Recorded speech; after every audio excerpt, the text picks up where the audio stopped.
अगर हम भारत की न्यायपालिका के बारे में देखें, यानी कि भारत जो है, हमारा जो देश है, उसमें अगर किसी को कोई समस्या होती है तो उसका निराकरण कौन करता है? उसका निराकरण करता है हमारी अदालतें करती हैं, यानी न्यायपालिका। संविधान में इसको न्यायपालिका कहा गया है। अगर हम न्यायपालिका की अपनी वरीयता क्रम देखें या हायरार्की देखें तो 4 प्रकार से हायरार्की को हम बोल सकते हैं, जैसे कि आप स्क्रीन पे देख पा रहे हैं।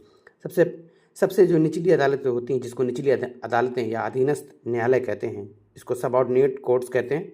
उसके ऊपर होता है हमारा डिस्ट्रिक्ट कोर्ट यानी जिला न्यायालय, और उसके ऊपर होता है हाई कोर्ट यानी उच्च न्यायालय, और सबसे ऊपर होता है सुप्रीम कोर्ट, सर्वोच्च न्यायालय, जिसमें जो सबको किसकी बात माननी पड़ेगी? सर्वोच्च न्यायालय, यानी जो सुप्रीम कोर्ट है उसने जो भी आर्डर दे दिया उसको वो बात माननी पड़ेगी।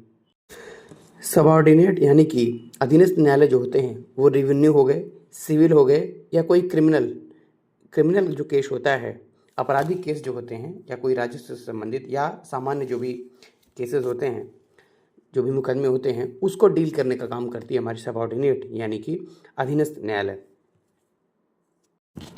हमारे सुप्रीम कोर्ट के सबसे पहले जो चीफ जस्टिस ऑफ इंडिया थे, यानी सर्वोच्च न्यायालय के मुख्य न्यायाधीश थे, इनको आप देख पा रहे होंगे स्क्रीन पे। इनका नाम था H.J. कानिया, हीरालाल जे कानिया। और अभी जो हमारे नियुक्त हुए हैं 52वें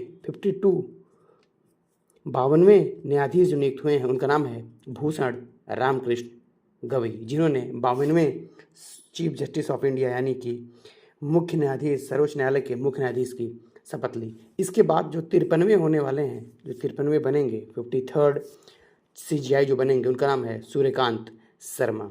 आइए इस पर बात कर लेते हैं कि संविधान में किस आर्टिकल में सुप्रीम कोर्ट के CJI यानी सर्वोच्च न्यायालय के मुख्य न्यायाधीश के नियुक्ति के बारे में बात की जाती है। तो आर्टिकल 124 के पार्ट 2 में, आर्टिकल 124 यानी अनुच्छेद 124 के दूसरे भाग में ये बताया गया है कि CJI की नियुक्ति कैसे की जाएगी। और आपको पता है कि जो CJI होती हैं उनकी नियुक्ति जो सुप्रीम कोर्ट के बाकी जज जो होते हैं उनकी सलाह पर राष्ट्रपति के द्वारा की जाती है। इसका मतलब इनको जो शपथ दिलाया है वो किसने दिलाया है? हमारी वर्तमान राष्ट्रपति द्रौपदी मुर्मू जी ने।